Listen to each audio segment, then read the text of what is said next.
Hello बच्चों। तो बेटा हम लोग चल रहे थे अपने टॉपिक हाइट एंड डिस्टेंस पर, और हाइट एंड डिस्टेंस में हम लोग 43 तक क्वेश्चंस प्रीवियस वीडियोस में डिस्कस कर चुके हैं। और आज हम जो डिस्कस करेंगे वो डिस्कस करेंगे क्वेश्चन नंबर 44, उससे आगे वाले questions.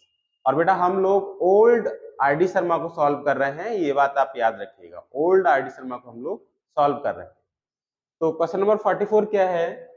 The angle of elevation of an aeroplane from a point on the ground is 45 degree. मतलब ये है कि ये मेरे पास एरोप्लेन है इस पॉइंट पर, ठीक है, ये एरोप्लेन है और ये ग्राउंड से इसकी हाइट दे रखी है 3000 मीटर, और किसी पॉइंट से इसका एंगल ऑफ एलिवेशन दे रखा है। ये मान लिया कोई भी पॉइंट है आपके पास, सपोज सी, और इस पॉइंट से इसका एंगल ऑफ एलिवेशन दे रखा है 45 डिग्री। ठीक, अब क्या है कि ये एरोप्लेन जब बेटा उड़ रहा है तो मान लिया 15 सेकंड के बाद ये एरोप्लेन यहां पर आ गया, इस पॉइंट पर डी पर। 15 सेकंड के बाद ये कहां आ गया? इस पॉइंट डी पर आ गया। और जो हाइट है इसकी एरोप्लेन की वो कम नहीं हुई, वो 3000 मीटर ही है। कितना है बच्चों? 3000 मीटर ही है। और यहां से जो एंगल ऑफ एलिवेशन है इसका, ये बेटा कितना है? ये है आपका 30 डिग्री। मतलब पहले जो एरोप्लेन था वो इस पॉइंट पर था, और यहां पर जो एंगल ऑफ एलिवेशन दे रखा था इस पॉइंट से, वो कितना दे रखा था आपको? 45 डिग्री। और आफ्टर 15 सेकंड, ये 15 सेकंड बेटा यहां से यहां तक इसको डिस्टेंस को कवर करने में, ए से डी तक की डिस्टेंस कवर करने में 15 सेकंड लगे। 15 सेकंड में ये डी पॉइंट पे पहुंच गया एरोप्लेन। और इस डी पॉइंट की जो एंगल ऑफ एलिवेशन है बेटा, इसी पॉइंट से सी से ये एंगल ऑफ एलिवेशन कितना बन रहा है? 30 डिग्री बन रहा है। ये क्वेश्चन में हमें गिवन है, ठीक है। अब आपसे पूछा क्या गया है? If the aeroplane is flying at a height of 3000 metre, find the speed of aeroplane. ये किस स्पीड से बेटा उड़ रहा है, ये आपको बताना है। अच्छा, आपको स्पीड इज इक्वल टू, ये वाला फॉर्मूला तो पता ही है, speed is equal to distance upon time. Speed is equal to distance upon time. Speed अगर हम निकालेंगे तो आपके पास डिस्टेंस होनी चाहिए, और क्या होना चाहिए? टाइम होना चाहिए। अब यहां हम कौन सी डिस्टेंस लें और कौन सा टाइम लें? तो बच्चों आप ये देखो, ये जब इस पॉइंट पर है और इस पॉइंट से इस डी पॉइंट तक आने में इसको कितना टाइम लगा? 15 सेकंड लगे। तो हमें ये तो पता चल गया कि टाइम हमारे पास कितना है?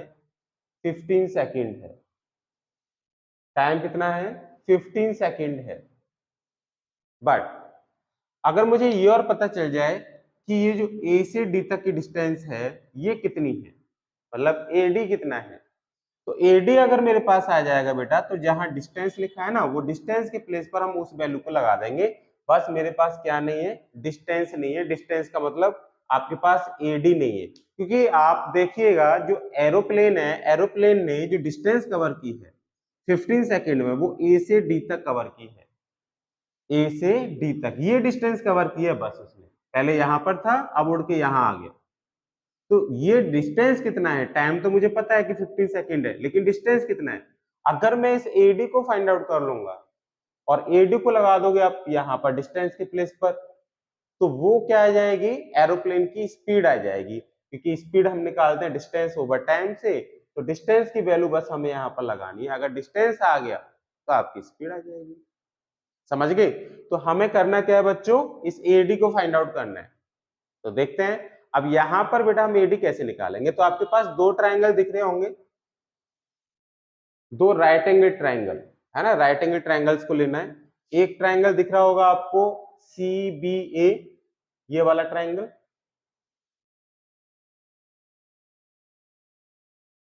सी B A, in triangle C B A. तो सीबीए ट्राइंगल में आप देख रहे होंगे ये क्या है? इसकी हाइट है ना, और मतलब एंगल ये 45 डिग्री बन रहा है, तो 45 डिग्री के सामने वाला क्या हो जाता है? हमारा परपेंडिकुलर हो जाता है। ये परपेंडिकुलर हो गया। और ये इसके बेस को मैं x मान लूं, ये डिस्टेंस कितनी मान लूं मैं x, थोड़ी देर के लिए ये मैंने x मान लिया। तो आप ट्रायंगल लेके चले CBA और यहाँ पर रेशियो कौन सा लगा दिया, tan 45 डिग्री वाला है ना, tan थीटा वाला आपने रेशियो लगा दिया। tan थीटा क्यों लगा रहे हो, क्योंकि उससे क्या होगा, परपेंडिकुलर और बेस का एक रिलेशन आ जाएगा। बेस में क्यों रिलेशन ले रहे हैं बच्चों, क्योंकि बेटा देखो आपको ये अगर बीई पता चल गया ना, बीई जितना होगा उतना ही एडी होगा, तो मैं यहाँ पर बीई को निकालूंगा। और बीई क्या है, बेस का ही एक पार्ट है, देख रहे हो ना बेस में तो आ रहा है बीई, तो इसलिए आप बेटा यहाँ बेस और परपेंडिकुलर का रिलेशन लेके चलो, बेस का और परपेंडिकुलर का। तो बेस और परपेंडिकुलर का रिलेशन कहाँ होता है, tan थीटा में होता है। तो आप यहाँ पर लगाओ बच्चों tan 45 is equal to perpendicular upon base. tan 45 होता है 1, ये हो गया 3000 अपॉन x। तो यहां से x इज इक्वल टू कितना निकल के आ गया, 3000 मीटर। मतलब ये जो डिस्टेंस है ये 3000 मीटर है। ये जो C से B तक की डिस्टेंस है ये कितनी है बच्चों, 3000 मीटर। अच्छा इस डिस्टेंस को भी सपोज कर लो कि ये डिस्टेंस y है, ये डिस्टेंस कितना मान लिया आपने, y। अब आप लेके चलो दूसरा ट्रायंगल CED, कौन सा ट्रायंगल लेके चलोगे, CED। इन ट्रायंगल CED, आप CED ट्रायंगल को लेके चलोगे तो देखना बेटा यहां पर देखिए एंगल कितनी डिग्री का बन रहा है, 30 डिग्री का। CED में देखो एंगल 30 डिग्री का बन रहा है। हाइट तो हमारे पास वही रहेगी 3000, क्योंकि जो एरोप्लेन है वो उसी हाइट पे बेटा अभी उड़ रहा है ना। तो ये ग्राउंड से और यहाँ तक की जो हाइट है वो कितनी है, 3000 है। तो यहाँ आप देखिए बेटा ये परपेंडिकुलर हो गया, क्योंकि एंगल आप ये लेके चल रहे हो, तो एंगल के सामने वाली साइड क्या होगी, परपेंडिकुलर, और ये क्या हो जाएगा आपका बेस।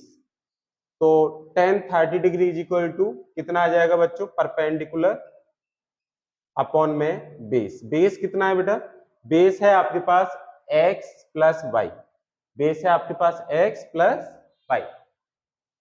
अब tan 30 डिग्री की वैल्यू कितनी होती है, tan 30 की वैल्यू होती है बच्चों 1/√3 इज इक्वल टू 3000 अपॉन x प्लस वाई। बेटा यहाँ पर tan 30 की वैल्यू लगा दी मैंने, tan 30 की वैल्यू होगी 1/√3, 3000 over x plus y. Cross multiply करिए तो x plus y is equal to 3000√3, ठीक है। और x की वैल्यू लगा दीजिए, ये सपोज कर लो इक्वेशन फर्स्ट है, तो इक्वेशन फर्स्ट से आप x की जो वैल्यू है वो आप यहाँ पर x के प्लेस पर लगा दीजिए using equation first, using equation first. तो x की वैल्यू है 3000 आप यहाँ पुट करेंगे तो ये आ जाएगा 3000 plus y is equal to 3000√3। तो y की वैल्यू आ जाएगी 3000√3 माइनस 3000। 3000 आप कॉमन ले लीजिए तो y इज इक्वल टू कितना आ गया बेटा, 3000 इंटू √3 माइनस 1। मतलब ये y है क्या, अब आप गौर से देखो ये y है क्या, ये y बेटा यहां से यहां तक की डिस्टेंस है, यहां से यहां तक की डिस्टेंस का मतलब है a से d तक की डिस्टेंस, क्योंकि जितना BE होगा उतना ही AD होगा। तो ये y का मतलब ये आ गया कि जो एरोप्लेन था ना उसने 15 सेकंड में A से लेकर D तक कितनी डिस्टेंस कवर की है, 3000√3 माइनस 1 मीटर डिस्टेंस कवर की है। इस एरोप्लेन ने बेटा A से D तक कितनी डिस्टेंस कवर की, 3000√3 माइनस 1 मीटर डिस्टेंस कवर की। यही हमको निकालना था कि अगर मेरे पास ये डिस्टेंस आ जाए तो मैं स्पीड को आराम से निकाल सकता हूं। देखो बेटा हम पहले यहाँ पर लिख चुके थे, स्पीड आप कैसे निकालेंगे, डिस्टेंस ओवर टाइम से। अब टाइम तो मुझे पता है कि यहां से यहां तक डिस्टेंस को कवर करने में 15 सेकंड लग गए, तो आपको ये बताना है कि जब यहां से यहां तक ये 15 सेकंड लगे हैं तो स्पीड क्या है। तो बेटा इसके लिए speed is equal to distance over time formula लगा दिया। अब यहां आप देखेंगे बच्चों speed is equal to distance, distance कितना कवर किया था, 3000√3 माइनस 1। ये y की वैल्यू दिख गई होगी आपको, ये हो गया 3000√3 माइनस 1 अपॉन टाइम कितना लगा था 15 सेकेंड, ये कट जाएगा तो स्पीड मेरे पास 200, स्पीड इज इक्वल टू कितना आ गया 200√3 -1। स्पीड हो गई बेटा 200√3 -1 मीटर पर सेकेंड। एरोप्लेन जो था बेटा वो 200√3 -1 मीटर पर सेकेंड से उड़ रहा है। कितने कितने स्पीड से उड़ रहा है 200√3 -1। बेटा कैसे निकाला आपने, आपने बस इस डिस्टेंस को फाइंड आउट कर लिया, क्योंकि इस डिस्टेंस को ही कवर करने में उसको 15 सेकंड लगे थे, तो टाइम मुझे पता था कि 15 सेकंड लगे हैं, बस ये नहीं पता था कि डिस्टेंस कितना है। तो आपने बस इस डिस्टेंस को निकाल दिया, एडी को, ये निकाला, एडी को आपने वाई माना था, और वो डिस्टेंस के प्लेस पर डिस्टेंस की वैल्यू आपने पुट कर दी, और वहां से निकल आई आपके पास speed of the aeroplane. I hope आपकी समझ में क्वेश्चन आया होगा बेटा। तो अब हम चलते हैं अपने नेक्स्ट क्वेश्चन पर। तो चलते हैं बेटा हम एक और इंपोर्टेंट क्वेश्चन पर, जो है हमारा क्वेश्चन नंबर 48। अब बच्चे देखो क्वेश्चन नंबर 48 को देखो आप लोग, क्या दे रखा है, a tree standing on a horizontal plane, a tree standing on a horizontal plane is leaning towards east. क्या लिखा है, a tree standing on a horizontal plane is leaning towards east at 2 points situated at a distance A and B exactly due west on it. The angles of the elevations of the top are respectively alpha and beta. Alpha and beta prove that the height of the top of the ground is the height of the top of the, एक बार question check कर लेते हैं बच्चों, एक minute रुकिएगा। तो height of the top from the ground is b - a tan alpha tan beta upon tan alpha minus tan beta, ये आपको prove करना है। तो बेटा एक बार क्वेश्चन को देखेंगे कि एक ट्री है और वो किधर साइड में बेटा झुका हुआ है, ईस्ट डायरेक्शन में झुका हुआ है। जैसे इस टाइप से ये ट्री है बेटा ट्री, ये इस डायरेक्शन में, ये क्या है, झुका हुआ है ना, किस डायरेक्शन में बेटा झुका हुआ है, ईस्ट डायरेक्शन में झुका हुआ है। अब इसके बाद आपके पास दो पॉइंट है, एक पॉइंट ये है, सपोज ये पॉइंट है आपके पास सी, ये बेटा इस ट्री के फुट से कितनी डिस्टेंस पर है, ए डिस्टेंस पर है, और यहां पर जो एंगल ऑफ एलिवेशन है वो एंगल ऑफ एलिवेशन पहले पॉइंट से कितना बना रहा है बेटा, अल्फा बना रहा है। और ऐसे ही अब हमारे पास एक और दूसरा पॉइंट है, सपोज ये पॉइंट है आपके पास डी, ये डी पॉइंट है, तो यहां से इस डी पॉइंट से इस बी का जो एंगल ऑफ एलिवेशन है ये कितना है बेटा, ये बीटा है, ये आपको दे रखा है। और ये इस फुट से कितनी डिस्टेंस पर है, इस फुट से ये बी डिस्टेंस पर है। जो ट्री का फुट है ना, ट्री का फुट ये है, इस ट्री के फुट से ये जो पॉइंट है डी, ये कितनी डिस्टेंस पर है, बी डिस्टेंस पर है। ये है बच्चों ट्री, ये बच्चों क्या है, आपका ट्री है। तो आपसे पूछ रहा है prove that the height of the top of the tree from the ground, मतलब टॉप ये है ट्री का, और इस टॉप की हाइट ग्राउंड से क्या होगी, इस टॉप की हाइट जो होगी ग्राउंड से वो क्या होगी, ये आपको निकालना है, मतलब ये निकालना है बेटा, ठीक है। ग्राउंड ये है नीचे, तो ग्राउंड से इस टॉप की हाइट क्या होगी, ये आपको फाइंड आउट करना है। क्लियर हो गया। तो ये आप मान लीजिए ये h है, इसकी हाइट ग्राउंड से कितनी है, h टॉप की, जो h है वो h क्या है बेटा, टॉप की हाइट है इस ग्राउंड से, ये आपने सपोज कर लिया। आपको इसी की वैल्यू फाइंड आउट करनी है, जो आपने लेट किया ना, इसी की वैल्यू फाइंड आउट करनी है। मान लो यहां से यहां तक की डिस्टेंस आप x मान लो, क्योंकि बाकी तो हमें गिवन है ना, ये देखो यहां से यहां तक की डिस्टेंस आपको a गिवन है, और इस पॉइंट a से d तक की डिस्टेंस आपको b गिवन है। तो आपको निकालना क्या है, बस h निकालना है, और ये डिस्टेंस आपको गिवन नहीं थी, क्योंकि कैलकुलेशन में हमें इस डिस्टेंस का यूज करना होगा। तो ये आपने कितना मान लिया, x मान लिया, और इस पॉइंट को आप मान लीजिए कि ये पॉइंट आपका क्या है, e है। क्लियर हो गया, फिगर क्लियर हुआ। एक और बार बता देते हैं कि ये हमारे पास ट्री है, ये ट्री किधर साइड में झुका हुआ है, ये ट्री ईस्ट की डायरेक्शन में झुका हुआ है, ये ईस्ट है, इस डायरेक्शन में, ईस्ट डायरेक्शन में ट्री झुका हुआ है। और इसके बिल्कुल वेस्ट डायरेक्शन में दो पॉइंट लिए हैं, एक पॉइंट ले लिया आपने सी और एक ले लिया डी।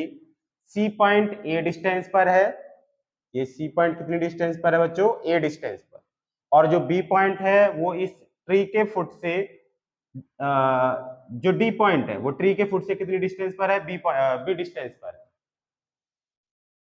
आपको जो फाइंड आउट करना है बेटा वो इस ग्राउंड से इस ट्री के टॉप की हाइट फाइंड आउट करनी है।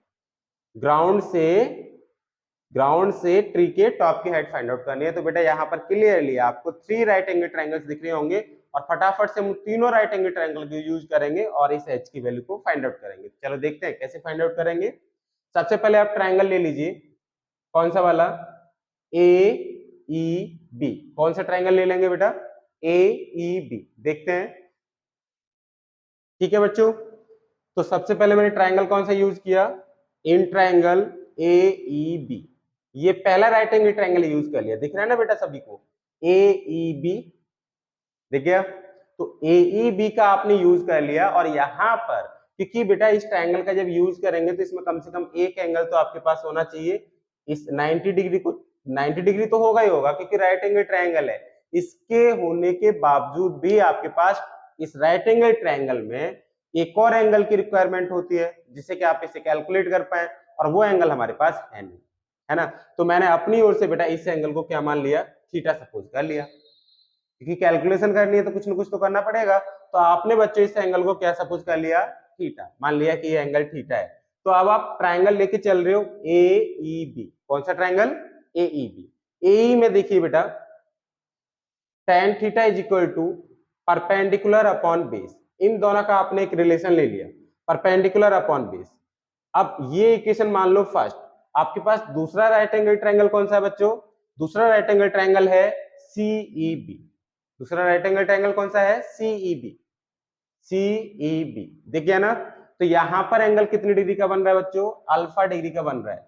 तो बेटा देखो सीईबी ट्रायंगल आपने लिया है और यहां पर भी आप यही यूज करेंगे, tan alpha is equal to perpendicular upon base. Base कितना हो जाएगा, कितना हो जाएगा, आपको दिख रहा होगा बेटा a प्लस एक्स हो जाएगा, a प्लस एक्स। बेस हो गया हमारे पास a प्लस एक्स। ये इक्वेशन सपोज कर लो, ये इक्वेशन सेकंड है।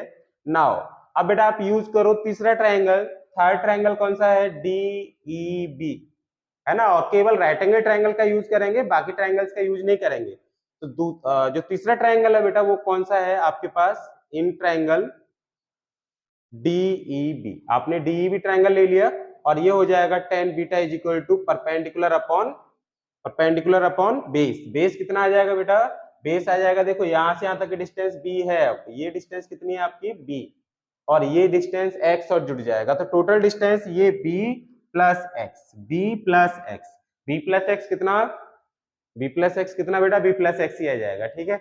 अब देखो बच्चों कैसे सॉल्व करेंगे हम लोग।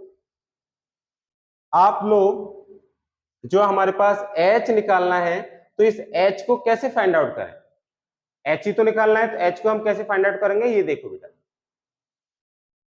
देखिए बेटा, तो यहां पर tan alpha is equal to, ये हमारे पास वैल्यू आ गई h upon A plus X, और tan बीटा की वैल्यू आ गई h upon B plus X. अब क्या करने वाले हैं, हमें निकालना क्या है बच्चों, h फाइंड आउट करना है। तो h को हम कैसे निकालेंगे बेटा, यहां से जो इक्वेशन फर्स्ट दे रखी है पहले हम इसको सॉल्व कर लेते हैं और फिर इक्वेशन सेकंड को, जो इक्वेशन थर्ड है ना उसको सॉल्व कर लेंगे। फर्स्ट का यूज हम यहाँ पर नहीं कर रहे, केवल कौन कौन सी इक्वेशन का यूज कर रहे हैं, सेकंड का और थर्ड का।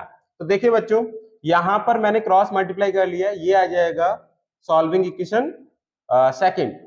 तो ये हमारे पास a plus X tan alpha is equal to H, a plus X tan alpha is equal to H. अब यहां से a प्लस एक्स की वैल्यू मैं निकालूंगा तो a प्लस एक्स आ जाएगा h अपॉन टेन अल्फा। ये टेन अल्फा का इधर हो रहा है मल्टीप्लाई, इधर जाके डिवाइड हो जाएगा। तो a plus x is equal to आ गया h अपॉन टेन अल्फा। ये मैंने कौन सी इक्वेशन का यूज किया, using equation first, equation first का यूज किया और वहां से a प्लस एक्स की वैल्यू को फाइंड आउट कर लिया। Suppose this is equation fourth. अब आप यूज करिए थर्ड इक्वेशन को, यूजिंग इक्वेशन थर्ड। तो बेटा देखो यहां से आप इधर मल्टीप्लाई कर देंगे तो ये b plus X tan beta is equal to कितना आ जाएगा, h आ जाएगा, है ना। तो ये b plus x is equal to कितना हो जाएगा, h अपॉन टेन बीटा। और आपको फाइंड आउट क्या करना है, फाइंड आउट करना है h। क्या करेंगे बेटा, देखो a plus x is equal to H upon tan alpha दे रखा है, मैं यहां से x को अगर एलिमिनेट कर देता हूं, किसको, x को, तो केवल h वाले टर्म मेरे पास बच जाएंगे, तो मुझे एलिमिनेट करना है x। तो यहां से देखो बच्चों, ये जो मुझे दिख रहा है इक्वेशन फोर्थ से देखो, इक्वेशन फोर्थ को अगर आप देखोगे तो यहां से मैं x की वैल्यू आराम से निकाल सकता हूं बेटा। x की वैल्यू कितनी निकल आएगी इक्वेशन फोर्थ से, a को आप इधर ट्रांसफर कर दीजिए, ये जो a प्लस हो रहा है ना, इस a को आप इधर ट्रांसफर कर दीजिए, तो ये कितना आ जाएगा बच्चों, देखो यूजिंग इक्वेशन फोर्थ, तो यहां से आपके पास x इज इक्वल टू निकलेगा h upon tan alpha minus A, ये x की वैल्यू निकलेगी बेटा। यहां से देख लीजिए x की वैल्यू कितनी निकल आएगी, a को इधर लेके जाएंगे आप, है ना, तो a माइनस का हो जाएगा, तो x इज इक्वल टू कितना हो जाएगा, h upon tan alpha minus A. अब आप क्या करेंगे, ये जो x की वैल्यू आई है ना, इस x की वैल्यू को आप यहाँ सब्स्टिट्यूट कर देंगे, x की वैल्यू को बस आप यहाँ लगा देंगे और आपके पास आंसर आ जाएगा। तो बेटा देखो सॉल्व कर लेते हैं, अभी तो यहीं पर सॉल्व कर लेते हैं, ठीक है। नाउ आपने x की वैल्यू को कहां लगा दिया, x की वैल्यू को लगा दिया यहाँ पर, तो ये हो जाएगा b plus h over tan alpha minus A is equal to h over tan beta.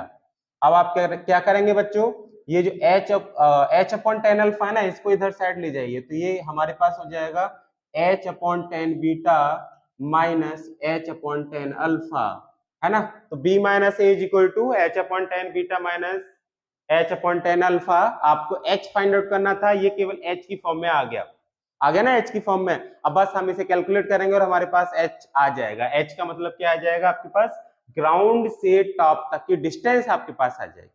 ये जो ग्राउंड है ना, ग्राउंड लेवल से टॉप तक की डिस्टेंस आपके पास आ जाएगी। तो फटाफट से बेटा कैलकुलेट करते हैं। अच्छा यहाँ पर आप एक बात देखिएगा, ये जो हमने एज्यूम किया था ना AEB, इसका यहाँ पर कहीं यूज ही नहीं हुआ, है ना, कोई जरूरत नहीं पड़ी, इसका कोई नीड ही नहीं है। AEB को आप छोड़ भी सकते हैं, इसकी कोई नीड नहीं है यहाँ पर, क्योंकि हमारा जो H था वो तो केवल इन दो रिलेशन से आ गया, एक रिलेशन सेकंड से और एक रिलेशन थर्ड से। तो आप इसे ना भी लिखे तब भी कोई आपके ऊपर इफेक्ट नहीं पड़ेगा, ठीक है। तो AEB का यूज हमने कहीं नहीं किया यहाँ पर। अब बच्चों क्या करना है आपको, बस इसको कैलकुलेट कर देना है। तो कैलकुलेट के लिए बेटा मैं इसको रफ कर देता हूँ। देखो बच्चों ये कितना आ जाएगा, इसका एलसीएम लेंगे तो ये b minus A is equal to, बेटा एलसीएम ले लो, एलसीएम आपके पास आ जाएगा टेन अल्फा टेन बीटा और ये h ten alpha minus h tan beta, ये आ जाएगा हमारे पास। और ये इधर हो रहा है डिवाइड, मतलब राइट हैंड साइड ये डिवाइड में है, तो लेफ्ट हैंड साइड पे लेके जाएंगे तो क्या हो जाएगा, मल्टीप्लाई में हो जाएगा। तो ये मेरे पास आ जाएगा tan alpha tan beta into B minus A is equal to b minus A is equal to कितना, इज इक्वल टू ये आपके पास बच गया, यहां से h कॉमन ले लीजिए, h ten alpha minus tan beta, ये बच गया। यहां पर इस नंबर से हो रहा है मल्टीप्लाई, इधर जाके क्या हो जाएगा, डिवाइड हो जाएगा। तो ये मेरे पास आ गया टेन अल्फा टेन बीटा और ये b माइनस ए अपॉन कितना बेटा, tan alpha minus tan beta is equal to h। और आपको फाइंड आउट क्या करना था बच्चों, ये देखो h ही फाइंड आउट करना था, दैट इज ग्राउंड से टॉप तक की डिस्टेंस आपको फाइंड आउट करनी थी, है ना। इजी क्वेश्चन था बिल्कुल बेटा। तो इसी तरीके के क्वेश्चंस बेटा आपको मिलते रहेंगे, आप लोग बस एंजॉय करिएगा। और हाँ एक काम और करिएगा, क्या कि हमारे चैनल को बेटा सब्सक्राइब जरूर करें, और वीडियोस अगर अच्छे लग रहे हैं तो आप बेटा उन वीडियोस को ज्यादा से ज्यादा शेयर और लाइक करें, ठीक है ना, जिससे कि मुझे भी सपोर्ट मिलेगा। Thank you.